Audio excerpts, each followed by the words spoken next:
Imagine being one of the most respected scientists of our time, a man who led the Human Genome Project, decoding the very language of life itself, and coming face to face with a question that science alone could not answer: does God exist? Francis Collins, once a staunch atheist, began to wrestle with the mysteries of the universe. The more he studied, the more he realized that sheer disbelief no longer made sense. From the unreasonable effectiveness of mathematics in describing nature to the breathtaking reality of the Big Bang, Collins found himself asking, if everything had a beginning, what or who set it in motion? He marveled at the fine-tuning of the universe constants so precise that, if altered by even a fraction, stars, galaxies, and life itself would never have existed. Was it chance, an endless multiverse, or was it intentional design? For Collins, the simplest explanation pointed to a creator, a mathematician, a physicist, and something more. But science alone couldn't explain what he began to feel inside.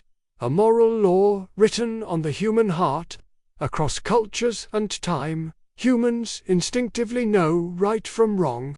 Even more astonishing is our impulse toward radical altruism, sacrificing for others with no evolutionary benefit. From Mother Teresa in the slums of Calcutta to a man named Wesley Autry, who threw himself onto New York subway tracks to save a stranger, Collins saw echoes of something divine, acts that defied survival and pointed instead to love.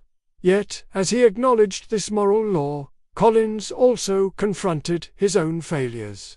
If God is holy, then how could a flawed human being ever stand in his presence? That despair gave way to revelation when he encountered the story of Jesus Christ, not just a prophet or teacher, but one who claimed to be God himself.